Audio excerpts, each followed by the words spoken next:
Shalom everyone, it's called Torah, it's Tuesday at noon, and we are starting a new book, Sefer Bamidbar, the book of the desert, or really in English it's called the book of Numbers.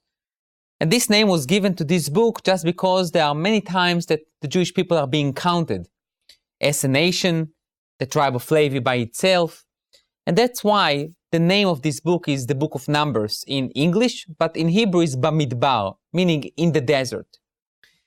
And what I would like to do today is to really take a look at Sefer Bamidbar, it's in entirety, the entire book, and to try to understand what's the purpose of this book that really at first glance looks a little bit perplexing.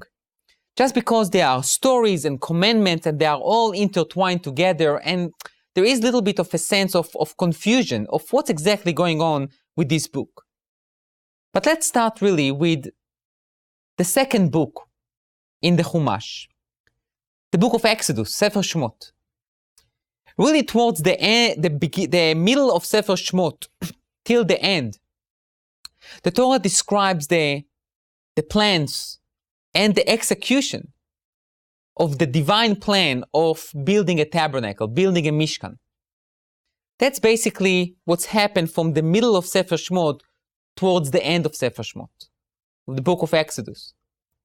In Vayikra, Leviticus, the book that we just concluded last week, we basically have what I will call the restrictions, the directions, the guidance of what to do with this tabernacle. What's the name of the group that's going to take care of the tabernacle? The Kohanim, the priests, and the Levites. What should they do? What should be their special directions in terms of their own tribe?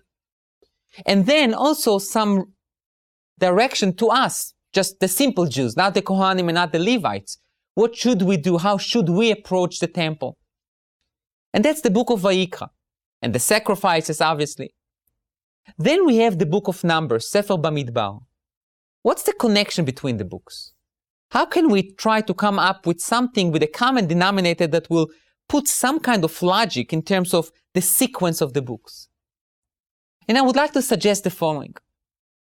If in the middle of the book of Shmot till the end, we are learning and being taught about the building of the tabernacle and its purpose, the book of Leviticus tells us about how to approach the temple, who should be the one to serve in the temple on a daily basis, and what should we do for the temple. Bamidbar takes this entire concept and channel it to what I will call the Tachles in Hebrew, meaning, okay, so we have this sublime concept, we have this sublime group. What does it mean to me, a simple Jew who is traveling in the desert? This is exactly the book of Bamidbar. The book of Bamidbar describes the journeys, the traveling that the Jewish people had in the desert. They are on their way to Eretz Israel, to the land of Israel, basically anticipating and hoping to fulfill the divine promise that God promised to Abraham, Isaac, and Jacob, that he will give them back the land that belongs to them. And they need to carry with them the Torah and the tabernacle. Not as an idea, but rather as a reality.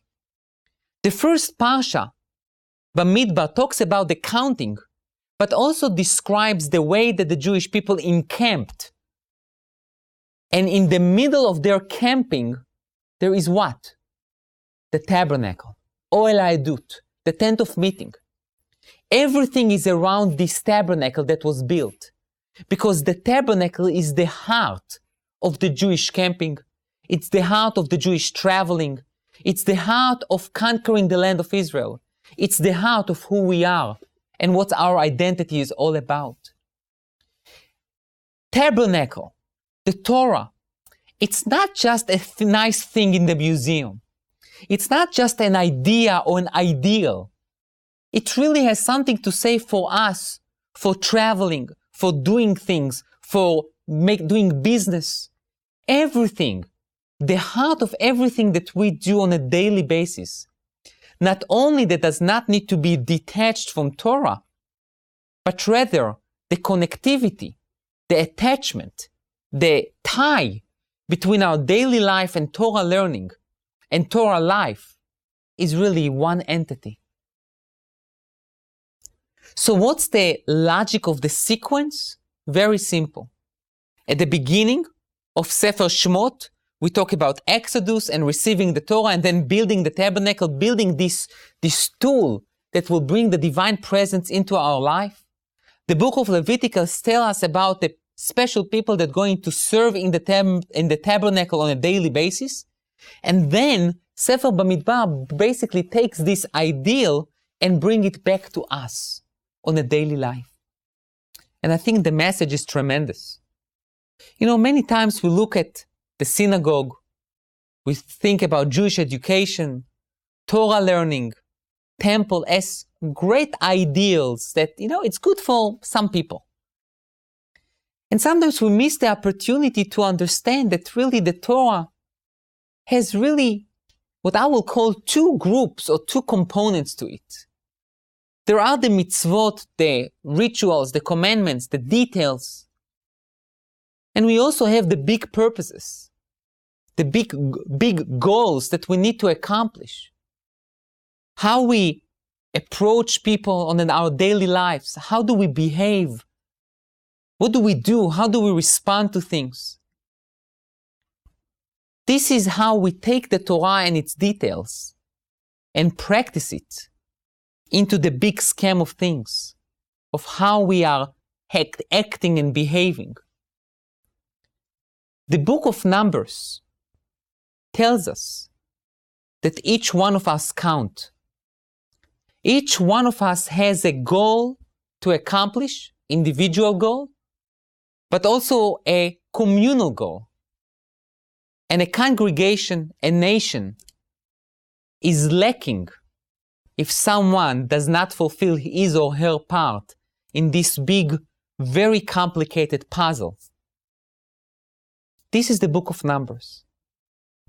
Everyone has a mission. Everyone has a job description. Everyone has something to contribute to this mosaic of different stones, that each one of them represent us. So now when we are getting ready for Shavuot, we need to know the Torah was given to each one of us.